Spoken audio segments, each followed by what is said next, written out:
Bagaimana cara mendidik anak laki-laki? Karena saya sudah dipanggil 3 kali ke sekolah. Saya emak beranak 3, 2 perempuan 1 laki-laki. Anak saya baru kelas 1 SD tahun. Jadi tak tahu saya macam mana mendidik anak lajang. Tapi ayah emak kami dulu mendidik kami. Kebetulan kami keluarga tak ada perempuan, dua-duanya laki-laki. Tinggal di Pekanbaru nih, orang tua di Pelelawan. Jadi setiap awal bulan almarhumah mak ini datang ke rumah itu membuka semua lemari-lemari. Kalau ada surat-surat cewek apa segala macam, itu kan belum ada email, masih surat yang dimasukkan ke botol dilanjutkan ke Sungai Siak. Diceknya itu dibaca. Asal dia sudah balik ngantar duit belanja, pecahlah botol-botol minyak wangi. Kenapa mak pecah? Kusangka itu minuman khamar. Itu minyak wangi, mak. Jadi pernah tanya adik saya, mak, kalau aku main biliar gimana, mak? Apa kata dia? Kalau berani kalian main biliar, naik aku ke meja biliar. Coba. Jadi kami tak berani. 2 aja gendangnya, aku dengan kalian. Kalian mati atau aku mati. Nah, jadi kami dididik dengan keras. Sekolah pun gitu juga. Kau kalau mau begini, ku kasih sawit. Tapi kalau mau sekolah, kemanapun ku antarkan. Tapi jangan nanti mau sekolah, tiba-tiba tengah jalan ku begini. Nah, jadi saya ketika ada jamaah melapor ke saya, Ustadz, anak saya ini tak mau kuliah. Teringat saya jurus itu. Habis sholat Jumat, mana anaknya? Saya tanya, kau mau begini atau mau kuliah? Jawab, saya bilang, kau begini apa kuliah? Kalau kau mau begini, kami pinangkan petang. Tapi kalau kau mau kuliah, mana? Saya mau kuliah Pak Ustaz. Mau kuliah kemana? Ke Politeknik Kaltek. Politeknik Kaltek. Terus saya bilang bapaknya, ini mau. Itulah Pak Ustaz. Selama ini tak jelas. Ini mau. Nah, jadi banyak jurus almarhumah ini saya pakai kan. Nah, jadi anak ibu ini, coba tanya dia, entah mau berbini aja.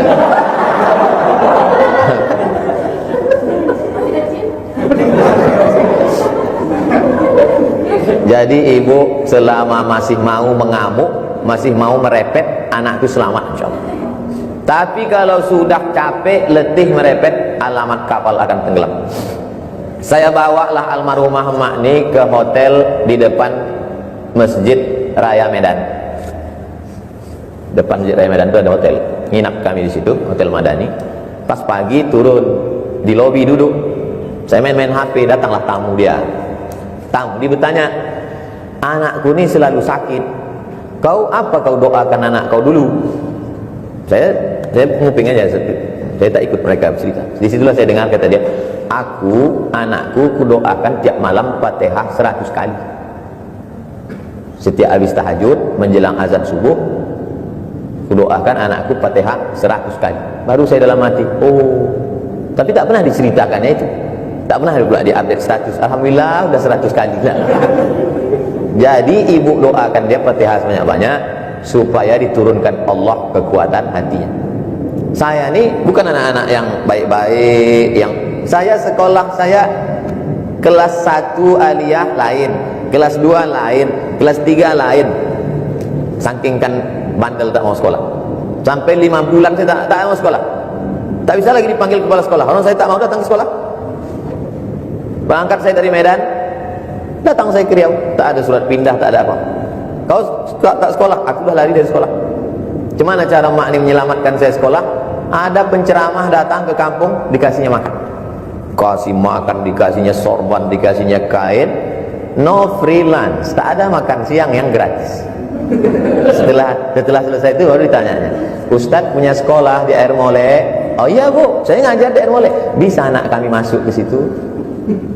Insya Allah kami buka pendaftaran murid baru, tapi langsung kelas 3. Oh tak bisa kata Bapak, kami tak menerima anak pindahan, pasti anak nakal. Tolonglah Pak Ustaz. Nah, akhirnya lunaklah hati Ustaz itu, mau ditengok mana anaknya. Ditengoknya lah saya. Oh, bawa besok. Ustaz itulah menyelamatkan saya. Masuklah saya ke Madrasah Aliyah Nurul Falah Air Molek Indragiri Hulu. Bulan lalu meninggal Ustaz itu jam 1 malam kami dari Pekanbaru nih. Karena besok pagi kami mau ngurus tanah wakaf sama Ustaz. sangat berjasa dalam pendidikan saya, orang Pasir Pangarayan, namanya Ustadz Suherman Siregar. Kalau tak ada Ustadz Suherman Siregar itu mungkin dah jadi hantu saya sekarang, karena ijazah itu yang saya bawa ke Mesir, ijazah 10 bulan saya di Madrasah Aliyah itu tamat. Saya mau cerita, ibu bapak jangan berhenti mengarahkan dia. Kalau lah capek, emak saya dulu mengarahkan saya. Oleh sebab itu ketika kita capek, habislah masa depan. Jangan pernah capek, jangan pernah lelah. Bagaimana cara membayar puasa yang batal karena ibu hamil? Ibu hamil yang tak puasa Ramadan kemarin, dia tak berpuasa itu karena dirinya, karena badannya lemah, karena badannya tak sanggup, maka dia qadha saja. Tapi kalau ada unsur anaknya, kata dokter SPOG, spesialis kandungan, ibu tak bisa puasa ini karena anaknya lemah. Ada unsur ekstern di luar dirinya, unsur anaknya, unsur janinnya, maka dia kena dua, qadha plus fidyah. Begitu menurut mazhab Syafi'i. Kalau nanti ada ustaz berceramah, tidak ada bayar fidyah, qadha saja, berarti yang dia pakai mazhab Hambali. Rata-rata ulama Saudi Arabia itu mengatakan tak ada fidyah. Mau ibunya, mau anaknya tak sanggup, mau janinnya tak sanggup, dia tinggalkan puasa, qadha saja. Itu mazhab Hambali. Mazhab Syafi'i dibedakan. Kalau dirinya qadha, ada unsur anaknya qadha plus fidyah. Kalau nanti ada ustaz berceramah, tak usah qadha, tak usah qadha, bayar fidyah saja cukup. Pendapat Abdullah bin Umar dengan Abdullah bin Abbas. Tapi saya lebih condong kepada mazhab Syafi'i, lebih selamat, lebih tinggi kehati-hatiannya. Qadha-nya tetap dibayar, tetap bayar fidyah kalau tak puasa karena ibu dan anaknya.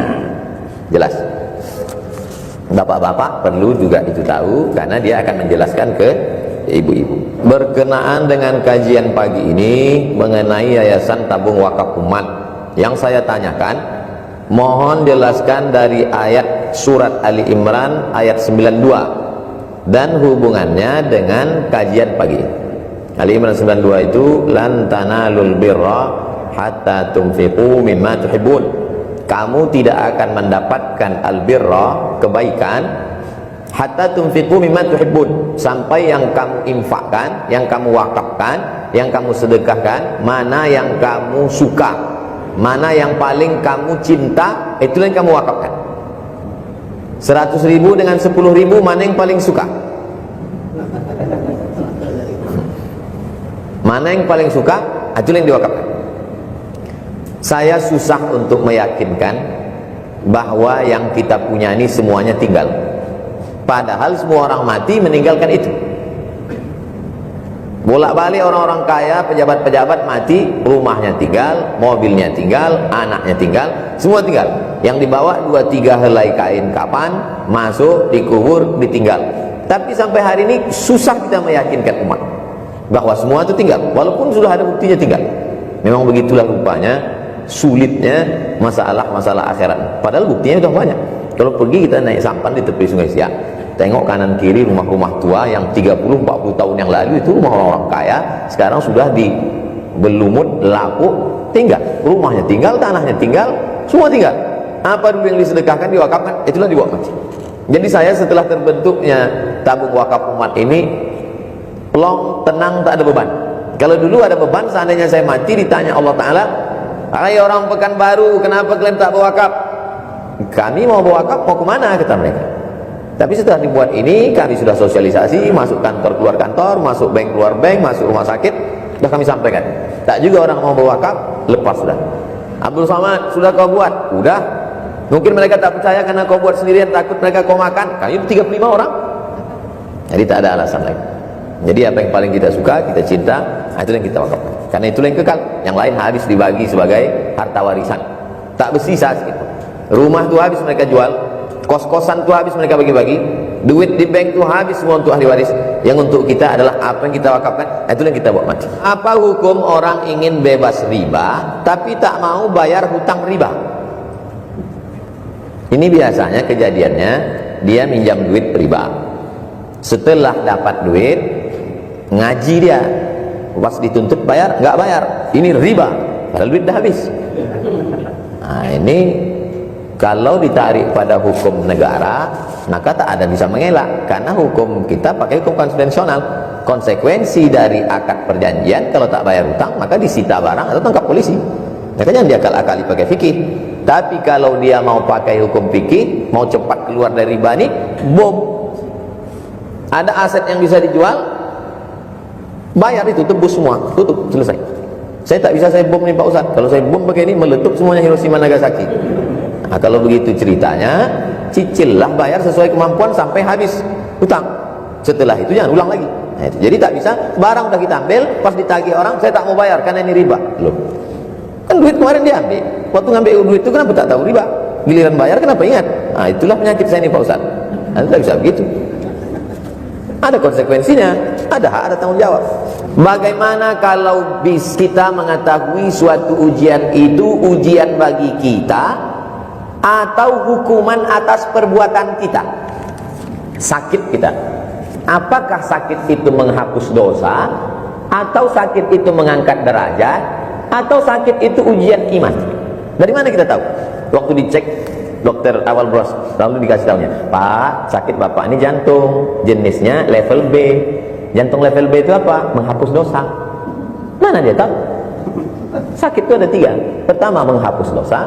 Kedua, mengangkat derajat. Ketiga, ujian iman. Yang tahu itu hanya kita dengan Allah.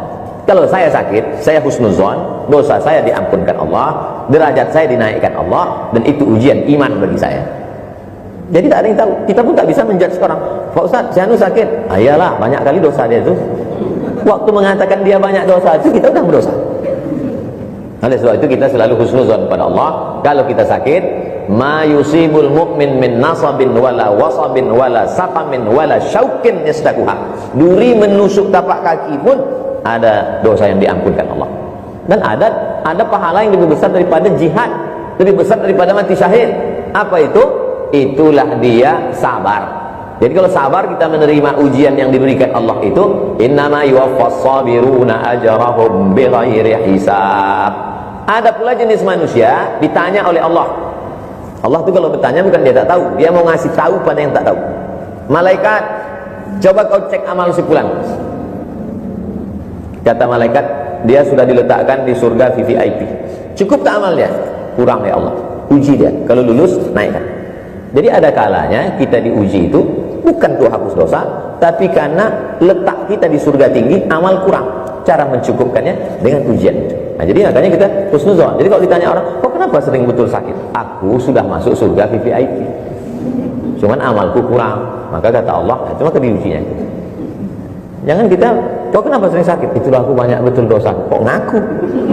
Ngaku sama Allah, jangan sama orang. Tidak semua orang senang menengok kita susah.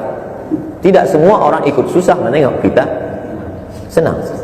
Tak semua orang ikut susah menengok kita susah. Mau tak mau, suka tak suka, sebagian besar orang ikut senang menengok kita susah. Oleh sebab itu, jangan mengaku susah. Kau aku tengok sering sakit, iya aku banyak dosa. Ah, itulah kau banyak dosa kan? Jangan gitu. Kau kenapa sering sakit? Aku sudah dijamin masuk surga kelas VVIP, dekat sama Nabi itu jarak 2 kapling lah. Cuman amalku kurang. Gitu cara jawabnya. Bagaimana kita tahu kalau doi jodoh kita?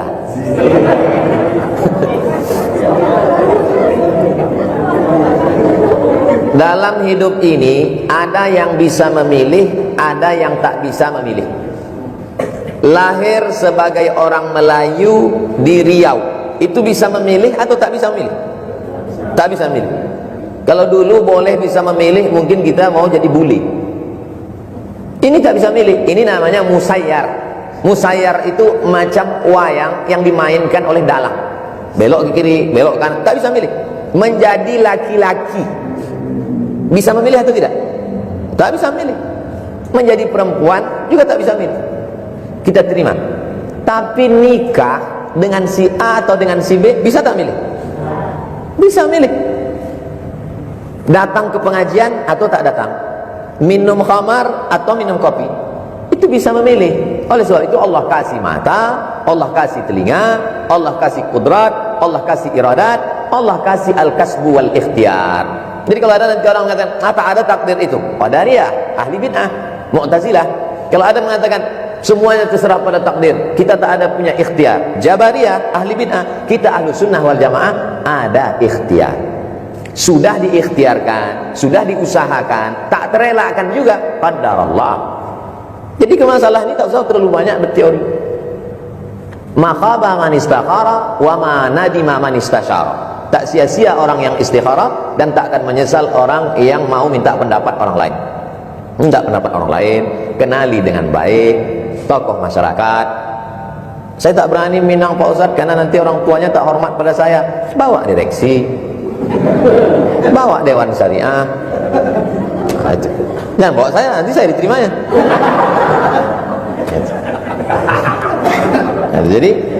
Jadi tak usah terlalu banyak bercari. Tak usah pacaran lama-lama. Adik-adik yang laki-laki ini tanya aja sama dia, bagaimana tipe suami ideal yang baik menurut kamu? Nah, kalau dijawabnya asal bukan macam kau gitu, nah udah usah cari-cari. Tak usah terlalu banyak bercari-cari. Mana yang lebih utama, menunggu imam sholat berjamaah atau segera sholat saja? Kenapa imam ini lambat datang?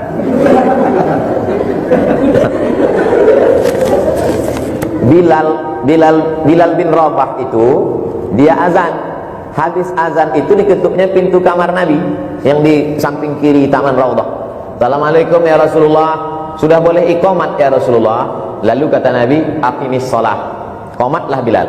Barulah Bilal qomat. Jadi qomat itu karena disuruh oleh imam.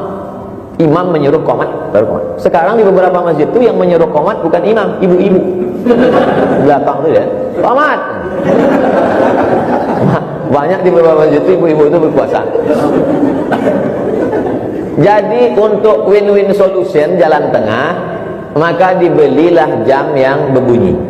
Asal sudah berbunyi jam itu, qomatlah, tak usah tunggu imam. Karena kalau tidak nanti jadi konflik. Masjid dekat rumah saya, kami iuran, kami beli jam untuk mengeluarkan konflik supaya tak kelahi. Asal sudah berbunyi, siapapun maju. Tapi imam sudah saya kunci. Imam dua, kalian ganti-gantian. Kalau kau lelah tak mau lagi, kasih tahu, aku cari imam baru. Nah, jadi imam-imam ini harus kita kasih tahu. Kalau tidak nanti, jangan nanti silakan masuk. Habis diambil. Buat apa masjid habis? Habis. Itulah pertanyaan-pertanyaan.